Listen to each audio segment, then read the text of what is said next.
Lance had heard of demons, the usually ugly, horned, and wiry-tailed humanoids that ruled the underworld. He had heard they were sinful, and that angels like him needed to stay away. The tales only spurred him on to see one. He had been told he was born with an insatiable curiosity, after all. Angels could never go into the underworld, so when would he have an opportunity to see one anyway? It was wishful thinking. At least, that is what he believed all of his life. He had gotten out of his silky bed with a loud yawn and a stretch of his wings, and then he went to go get his casual clothes on. On some days, he would have to wear robes. He was grateful for days off from his job assigning souls into heaven. It could be incredibly tiring, emotionally, to reject or accept souls in. Shaking off thoughts of his job, he went to go grab breakfast at the pavilion. Heaven was run a lot like a summer camp on Earth, where most angels had schedules to adhere to, which meant meal times were scheduled. He would have loved to sleep in and get food later, but sadly, heaven wasn't all it was cracked up to be. As he flew towards the pavilion, he slowed to a stop in front of the Earth Affairs Center. The EAC was the place he wished he worked in, but apparently his soul wasn't suited for it. He could hear Alora speaking to someone, and that's what caused him to lean against the door to listen. Lance maybe had a little bit of lingering attraction to Alora, but he knew it wasn't really possible for them to be together. Alora was a lesbian, and he needed to let his initial crush on her go pretty fast. Now, it was more of an admiration for her and her work that persisted. Alora's voice was pretty easy to discern, even if there was double doors between them. There have been more reports of that demon, but he hasn't participated in any malicious activity. A docile demon on Earth is unprecedented, but it isn't impossible. What are your thoughts, Lotor? Lotor was one step below Alora in EAC's hierarchy. He knew this because Lotor had complained about it to him one time. Lance could understand why Lotor was frustrated not being able to climb up to the next rank. The guy was ambitious, but he could recognize that Lotor was nowhere near as responsible and reasonable as Alora. She was on another level. It also had to do with Lotor not being born as an angel. Lance was born to two angel parents, who were also born as angels. So was Alora. Lotor had died as a human, so it was more unlikely for him to ascend to higher roles. Lance felt a little bad for the guy sometimes. On another note, hearing that a demon was on Earth got Lance excited. He couldn't go down into the demon's territory, but he could go to Earth. Lance had always wanted to see a demon, ever since he was first told about them. He could be a threat. We should dispose of him. He winced at that. Lance was a true believer in second chances. Maybe to the point where he was a little too trusting in people being able to use them wisely. Lotor, not so much. There was a pause in the conversation before Alora spoke again. That was common, and she was very meticulous when it came to saying the right words. That's a bit too rash, but I value your opinion. I believe we should continue to allow him to live. He could hear paper rustling. Is it mealtime already? That it is. We should go to the pavilion. I bet Rommel would like to see you. You shouldn't bring your breakfast back here like the last time either. I saw her looking disappointed. Lotor's voice got closer to the door, and Lance formulated a plan. He dashed over to hide behind a nearby cloud just as the double door swung open. His heart skipped a beat in his chest, the adrenaline from almost being caught coursing through him. He was glad he wasn't noticed, as the two seemed fixated on getting to the pavilion. Lance waited with bated breath till the two were almost out of sight to go over to the doors. No guards were in the EAC or anything. Angels relied incredibly on trust. Lance paid no mind to how his actions were about to be nothing angelic.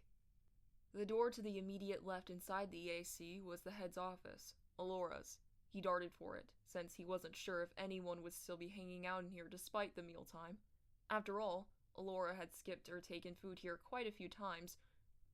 He took a deep breath as he gently closed the office door behind him. Sometimes, Lance had insane strokes of luck, because the demon's information was still on the desk. A grin spread on his face as he looked down at the papers, trying to resist the urge to touch them. If Alora noticed the papers had moved, he could be caught. This was secretive information, and he wasn't in this department. Keith Kogane, a nice name, but his eyes were instantly looking for the demon's location. That was the most important piece. He needed to make sure he could find this place. Finally, he saw an address. Keith was currently living in Noxella City. Now he could finally focus on other details. The file had a pretty low-quality photo of Keith, in which Lance couldn't tell the man was a demon at all. There were no horns or tail like in the stories he was told. All there was an emo-looking guy, writing something in a notebook outside. Not even knowing, some angel had come to take a photo of him. Lance memorized the man's face in the picture. Man, that was a sharp jawline. He took a single glance at the other information and was only able to grasp that Keith was some sort of fire demon before he could hear a door open. That paralyzed him for a moment. Thankfully, it wasn't the office door, but that was still a person he had heard. Jumping out the window was the only reasonable option, so he did that. In his dash towards the window, he did rustle a few of the papers. Oops. Lance felt like he had a mission now, and his curiosity would not be patient about this. Keith only had $20 for groceries this week. The pain in his stomach was only growing. Though he couldn't die from hunger, he still felt it to his core, a hollow, gaping feeling that made him want to eat. He decided to buy mostly ramen again, but was able to grab some corn. That would be his vegetables for the week. He was lucky he could even afford it. As he made his way past the bakery section of the expansive grocery store, his eyes were drawn to a non-serious altercation in the cookie section. An older boy was arguing with a younger one about how chocolate was better than vanilla. These two almost started wrestling before a woman spoke up as she came over. I told you two to stay by the cart. Now you two are not getting any cookies. She chided the older boy. You know better than to hit your brother. Keith felt a pang in his chest, paired with the hunger. It made him want to just sit on the ground and suffer. He had to keep moving. The cashier didn't look him in the eyes, and Keith was pretty grateful for it.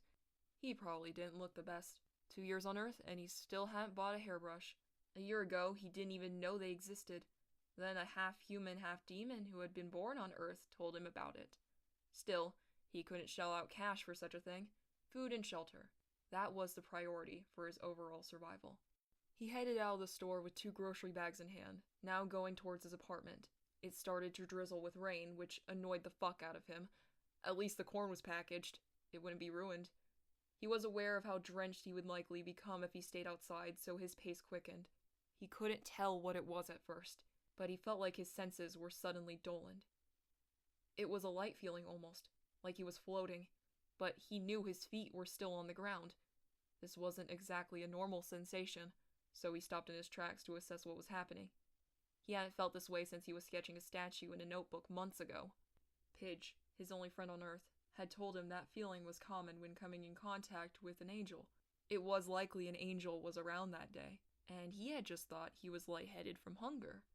He would have thought this now too, if not for what happened next. Glancing around, he could spot a bit of white out of the corner of his eye. It slipped away in an instant into the alleyway behind him. But he knew that sort of pure white was likely an angel. What could an angel want with him? Were they going to kill him? He had a free hand, so he dug into his pocket to clutch his blade. He wasn't sure how he could approach an angel, but if this angel was planning to kill him, well, he knew how to fight dirty if he needed to, even without using his power. He still couldn't use that after what had happened. Keith made a mad dash over to the alleyway, hoping the angel wouldn't see him coming.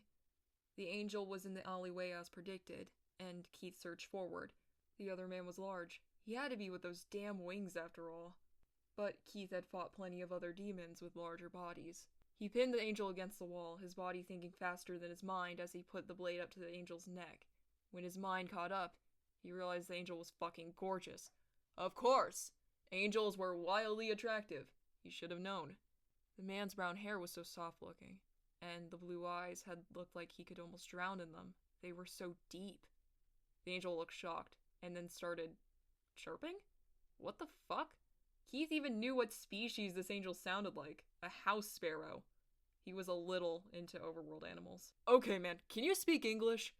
He interrupted the chirping, and the angel just stared at him wide-eyed. The drizzle from before was now turning into a full-on downpour. His hair was drooping down, and he had to let go of his groceries to wipe the strands away from his face. He wasn't expecting the angel to start laughing, which also sounded quite a bit chirpy. It was mildly embarrassing. Did his wet hair really look that absurd? Angels weren't birds. Why couldn't the angel just talk normally? He remembered something. Demons were forbidden from communicating with angels, and vice versa, unless it was official business. Maybe this was a reason why, or a prevention measure. He surveyed the man, looking at him up and down. No weapons visible. Blue shirt, black skinny jeans, no shoes, empty hands. He still didn't trust it, keeping the knife to the man's neck. "Who are you?" The man did a small chirpy giggle, annoyingly. At least it wasn't a full-on laugh again. The man smiled down at Keith, which just confused the fuck out of him. He had a knife to the angel's throat. Was the angel not aware this was a demon's blade? It could kill an angel. Such weapons were rare, but this one had been passed down from his mother's side of the family. In his flabbergasted state, the man slowly grabbed Keith's wrist. Keith let him lower it, and the man seemed to let out a small breath of relief. Then he raised a hand and waved. It was a very human thing to do, but maybe the angels had adopted it at some point. Demons had done the same with curse words, after all. The angel looked like he was waiting, so Keith slowly raised a hand and waved back. Compared to Lance's more casual wave, Keith's looked stiff and robotic. He quickly used a hand to wipe more wet hair out of his face. The rain really was becoming insufferable. The only question was if the angel would outmatch it. Keith watched the angel carefully as they moved a bit away from the wall they were pinned against. He flapped his wings once, and a torrent of water splashed out. Keith had to shield his face with his arms. "Oh fuck, you're drenched too?" The angel was giggling again, but Keith started thinking seriously about this. This angel wasn't running or fighting. They didn't seem to have any supplies, and they were wildly unprepared. He frowned disapprovingly, not sure what he could do about this angel who was now staring at him with a slight tilt of his head. Keith decided to grab his grocery bags and headed out of the alleyway. The angel followed him. That was annoying. Keith didn't need an angel on his tail, unless it was a guardian one, though demons didn't ever get those. He whipped around, still holding a blade in case he needed to strike, but then realized they were in the open. A civilian may react to a guy pulling a blade to someone's throat. Keith stashed his blade with a growl and started the trek back to his apartment. His apartment was a shelter from the rain at least, but it wasn't the greatest place. He struggled with the key at his front door, the door having some issues actually getting open. Sometimes it would get stuck, and he would have to get his landlord to help him open it. The apartment consisted of a single empty room where Keith had a mattress, a blanket, 2 pillows, some folded clothes, and shoes in a corner, and a phone charger. Then he had his small kitchen and dingy bathroom, and that was it. Sometimes he missed the old days when he had luxury, but that was in the past. No use imagining a reality where he had that. The carpet under his feet became drenched, and he had to put his shoes away as soon as he stepped inside his place. The winged guy behind him wasn't helping matters. His dampened wings were dripping water all over the floor. The angel did look sympathetic about this, his brow furrowing as he stared at the water dripping on the carpet. Though it helped Keith feel less angry, it didn't curve that the carpet was still getting wet. Keith resigned himself to grabbing a few towels from the bathroom, bringing them out.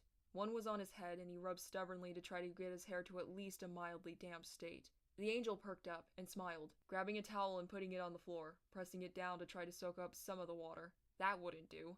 The wings were too big to lay down enough towels to do the job. Keith used the last towel by heading behind the angel and started to gently pat and wipe at the wings with it. The angel froze for a moment, and Keith stopped. But then the angel waved a hand at him like, "Continue, continue." So he did. He patted at the wings for a while before feeling satisfied by the now really damp towel in his hand. The 2 towels were hung over the curtain rod in the shower when he was finished, and he came back out to be greeted by an angel looking around in the kitchen. This was freaky, and he realized he only had one person he could talk to about this. Pidge was offline when he checked their status, but he typed out a message to her anyways. "WTF do I do if an angel is following me around? Can't he just kill me if he wants to? This is..." That was as far as he typed before his phone was snatched by grubby angel hands. "Hey?" He grabbed for it as the angel did that damn chirpy giggle thing again and shielded themselves with their wings. Every time Keith would make a grab for the phone, he would be batted away with strong white feathers. All he could reasonably do was watch as the angel used his free hands to text something while smirking. Soon he finally stopped resisting and Keith was able to snatch the phone. The message he had typed before had been sent off, and now sitting in the text box was a new unsent message. "Hi, name's Lance, what's yours?" Keith disregarded how embarrassing it was that Lance had seen what he'd sent to Pidge. Instead, he stared at the unsent message for a few moments before realizing how stupid he was. Of course! They could type to each other. It would be much easier if the winged dumbass had a phone too, but this would have to do. Keith quickly switched over to his notes app, a more suitable area to type messages to this angel. Right. Lance. That was his name. My name's Keith. Why the fuck are you here? He handed the phone off again, which Lance seemed overjoyed about. He smiled and nodded at Keith before seeming to become a little more serious. He bit at his bottom lip as he stared down at the tiny screen in his hands. When Keith was given the phone back, he realized why Lance had looked a little more anxious. I was kicked out of heaven, was typed out under his last message.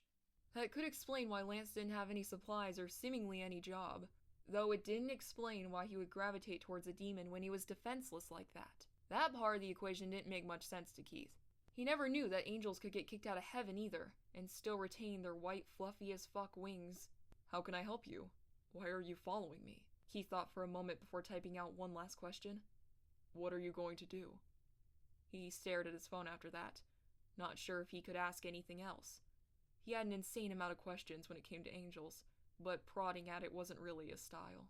He needed to get into this angel's good graces. That was for sure. Maybe one more question was in order. Are you okay? Keith added, and then quickly moved in front of the other questions. Was he genuinely interested in how Lance felt? Maybe. Demons didn't feel much for anyone that wasn't other demons usually, but Keith was untraditional in a lot of ways. Lance was handed the phone, and he peered at it for quite a while before typing. This one seemed to be taking a while, so Keith sat down on his mattress. He was so hungry, but he wasn't in the mood to eat. He was too freaked out. He barely socialized with anyone, much less angels. He splayed out on his bed as he thought about how pathetic he sounded in his own mind. He was broken out of his self-pitying stupor by Lance coming over and dropping the phone on him like a mic. The phone dropped flat on his chest. Ow. He commented about the dull pain of the hit before picking his phone up. I'm fine, thanks, Keithy. I want to find out more about demons, and you have an air of envy around you. We can detect that sort of thing, but hear me out. This is not a normal selfish envy. You are envious because you are lonely. Maybe I can help you be less lonely. Lance memorized the man's face in the picture. Man, that was a sharp. Sharp. Fuck. And the blue eyes he had looked. Oh, spelling error. Bitch mother. Ugh. He quickly used a hand to wipe more hair. There was a bird outside. Try to get his hair to at least okay, who the fuck wrote that? About how pathetic he sounded. In his own mind? Fuck! Hi, name's Lance, what's yours?